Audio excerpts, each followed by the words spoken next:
অসমবাসী ৰাইজ আৰু আপোনালোক সকলোলৈ চতুৰ্থীৰ বহুত বহুত শুভেচ্ছা জনালো। আজি গণেশ চতুৰ্থীৰ পবিত্ৰ দিনত মই এখন সাংবাদিক মেলো সম্বোধন কৰিছিলোঁ। দৰাচলতে এই সাংবাদিক মেলখনত যোৱা লখিমপুৰ কেবিনেটত আমি গ্ৰহণ কৰা কেইটামান ঐতিহাসিক সিদ্ধান্তৰ বিষয়ে ৰাইজক অৱগত কৰিছিলোঁ। কিন্তু তাৰ আগতে মই আপোনালোকক ক'ব বিচাৰো যে লখিমপুৰ কেবিনেটলৈ যোৱাৰ আগতে এইবাৰ সমগ্ৰ উত্তৰ অসম ভ্ৰমণ কৰাৰ এটা নতুন অভিজ্ঞতা হ'ল। 3 অক্টোবৰ তাৰিখে বিজেপিৰ সদস্যতা অভিযানত অংশগ্ৰহণ কৰি মই মটৰ গাড়ীৰে পোনে পোনে চতিয়ালৈ গলো। চতিয়াত 20 আগষ্ট 1942 চনত স্বাধীনতাৰ তিৰংগ পতাকা চতিয়া থানাত উত্তোলন কৰা হৈছিল। ভাৰতৰ স্বাধীনতা সংগ্ৰামৰ ই এটা ঐতিহাসিক ঘটনা। থানাখন পৰিদৰ্শন কৰিলো আৰু ইয়াৰ সৌন্দৰ্য বৰ্ধনৰ বাবেও 5 কোটি টকা ৰাজ্য চৰকাৰৰ পৰা আগবঢ়ালো। তাৰ পিছত মই গলো বিশ্বনাথ মেডিকেল কলেজ পৰিদৰ্শন কৰিলো। 2025 চনত এই মেডিকেল কলেজখন আমি আৰম্ভ কৰিম। বিশ্বনাথত ইতিমধ্যে নিৰ্মাণ সম্পূৰ্ণ হোৱা 100খন বিচনাযুক্ত জিলা চিকিৎসালয় এখনো মই উদ্বোধন কৰিলো। বিশ্বনাথৰ পৰা গৈ আমি বিহালী পালো। বিহালীৰ বেদেতি বুলি যিটো অঞ্চল, তাৰ ৰাইজে বহুত দিনৰ পৰা এখন চৰকাৰী কলেজ বিচাৰি আছিল। কলেজখনৰ ভূমি নিজে চালো আৰু মহাবিদ্যালয় এখনো তাত আমি ঘোষণা কৰাৰ বা স্থাপন কৰাৰ ঘোষণা কৰিলো। তাৰপিছত গহপুৰ পালো, নিশাও হৈছিলে। গহপুৰত প্ৰস্তাৱিত কনকলতা বিশ্ববিদ্যালয়ৰ মাটি অধিগ্ৰহণ লৈ ৰাইজৰ লগত কথা বতৰা পাতিলো। ইয়াৰ পিছত বিহপুৰীয়াৰ ঢলপুৰ শ্ৰী শ্ৰী অনিৰুদ্ধদেৱ মায়েমৰা ধৰ্মৰ প্ৰৱৰ্তক আৰু অসমৰ জাতীয় জীৱনৰ এগৰাকী পাতস্মৰণীয় মহাপুৰুষ। তেখেতৰ জন্মস্থানখন পদাৰ্পণ কৰাৰ মোৰ সৌভাগ্য হ'ল। ভকতবৃন্দক সেৱা আগবঢ়ালো আৰু জন্মস্থানখন সংৰক্ষণৰ বাবে 15 কোটি টকাৰ এটা অনুদানো চৰকাৰৰ পৰা ঘোষণা কৰিলো। বিহপুৰীয়াৰ মাধৱদেৱ কলাক্ষেত্ৰকো পৰিদৰ্শন কৰিলো। কলাক্ষেত্ৰখন আৰু সুন্দৰ কৰাৰ প্ৰতিশ্ৰুতি দিলো। তাৰপিছত মাধৱদেৱৰ জন্মভূমি লেটেকুবাৰী থান আৰু উজিৰৰ টোল 2খন থানতে গৈ সেৱা আগবঢ়ালো। নিশা 10-11 বাজিছিল, কিন্তু বিহপুৰীয়াৰ ৰাইজে বহুত মৰমো যাচিছিলে সেই সময়ছোৱাটো। তাৰপিছত লখিমপুৰ। পিছদিনা লখিমপুৰত কেবিনেট হ'ল। কেবিনেটৰ সিদ্ধান্তসমূহৰ বিষয়ে মই আপোনালোকক 2 মিনিট পিছত কম। আৰু সিদিনাখনেই লখিমপুৰৰ কেইবাটাও গুৰুত্বপূৰ্ণ মথাউৰি, ৰাস্তা, ফাট বিহুৰ ঢকুৱাখানাৰ ফাট বিহু থান, ফাট বিহুৰ স্থল, ঢকুৱাখানাৰ জিলা চিকিৎসালয় আৰু নৰ্থ লখিমপুৰৰ কেইবাটাও আঁচনি, প্ৰায় 300 কোটি টকাৰ আঁচনি আমি উত্তৰ লখিমপুৰবাসী ৰাইজক উপহাৰ দিব পাৰিছিলো। 16 তাৰিখ আমাৰ এই গোটেইখিনি কৰি 6 তাৰিখে ৰাতিপুৱাই পদুমণি আই থানলৈ গলো।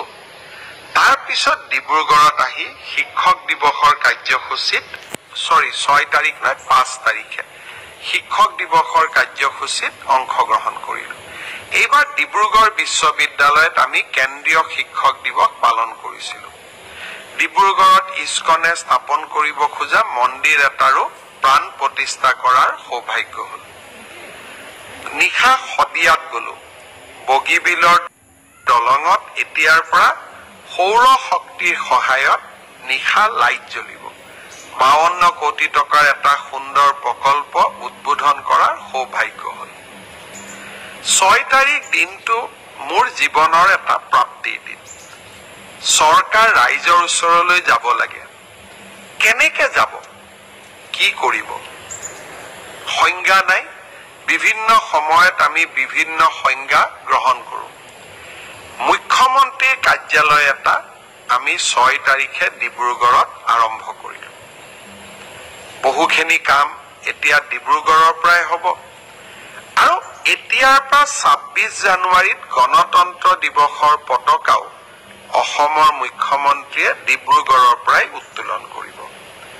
লাহে লাহে ডিব্ৰুগড়ত এটা 1000 আসনযুক্ত অডিটৰিয়াম, কনভেনশ্যন হল, আমি বিভিন্ন অনুষ্ঠান নিৰ্মাণ কৰিম যাতে ৰাজধানীৰ দায়িত্ব কিছু পৰিমাণে হলেও ডিব্ৰুগড়ে ল'ব পাৰে। শিলচৰতো আমি এটা মিনি সেক্ৰেটাৰিয়েট বনাই আছো। মোৰ নিৰন্তৰ আশা যে 2025 চনৰ শেষৰ ফালে এই মিনি সেক্ৰেটাৰিয়েটটোৰ কামো আমি শুভ উদ্বোধন কৰিব পাৰিম। উন্নয়নমূলক কামৰ মাজতে এইবাৰ লখিমপুৰৰ কেবিনেটত আমি 3টামান গুৰুত্বপূৰ্ণ বিষয় আলোচনা কৰিলো। বিষয়টো হ'ল অসমক সুৰক্ষা আৰু বিদেশীৰ আক্ৰমণৰ পৰা অসমক ৰক্ষা কৰা। প্ৰথম আমি চাইছিলো বিপ্লৱ শৰ্মা কমিটিৰ প্ৰতিবেদন। বহু সময়ত বহু লোকে আমাক অভিযোগ কৰে যে বিপ্লৱ শৰ্মা কমিটিৰ প্ৰতিবেদনখন আমি ৰূপায়ণ কৰা নাই। অসম চুক্তিৰ 6 নম্বৰ দফা কাৰ্যকৰণৰ ওপৰত এই বিপ্লৱ শৰ্মা কমিটিয়ে 67টা অনুমোদন দিছিলে। তাৰে 52টা অনুমোদন ৰাজ্য চৰকাৰৰ অধিকাৰ ক্ষেত্ৰত, 5টা ৰাজ্য আৰু কেন্দ্ৰীয় চৰকাৰ 2টা আৰু 10টা সম্পূৰ্ণভাৱে কেন্দ্ৰীয় চৰকাৰৰ। কেন্দ্ৰীয় চৰকাৰৰ লগত বিপ্লৱ শৰ্মা কমিটিৰ ইমপ্লিমেণ্টেশ্যনৰ বাবে মই নিজে কথা পাতিম। তাৰ আগতে আমি সিদ্ধান্ত ললো যে বিপ্লৱ শৰ্মা কমিটিখনৰ আমি 52টা অনুমোদন অহা বহাগ বিহুৰ আগতে আমি ৰূপায়ণ কৰিম। ছাত্ৰ সন্থাক আমি বিশ্বাসত ল'ম। বৰাক উপত্যকা আৰু 6ষ্ঠ অনুসূচীৰ অঞ্চলসমূহত ৰাইজৰ লগত কথা নপতাকৈ আমি কোনো সিদ্ধান্ত নলম। কাৰণ এই ৰিকমেণ্ডেশ্যনসমূহত ভাষাৰ কথা জড়িত হৈ আছে। Language is always A sensitive issue. গতিকে আমি বৰাক উপত্যকা আৰু 6 শিডিউলত আমি সাৱধানতাৰে খোজ কাঢ়িম। বাকী সকলো অঞ্চলতে এই অনুমোদনসমূহ আমি ৰূপায়ণ কৰিম।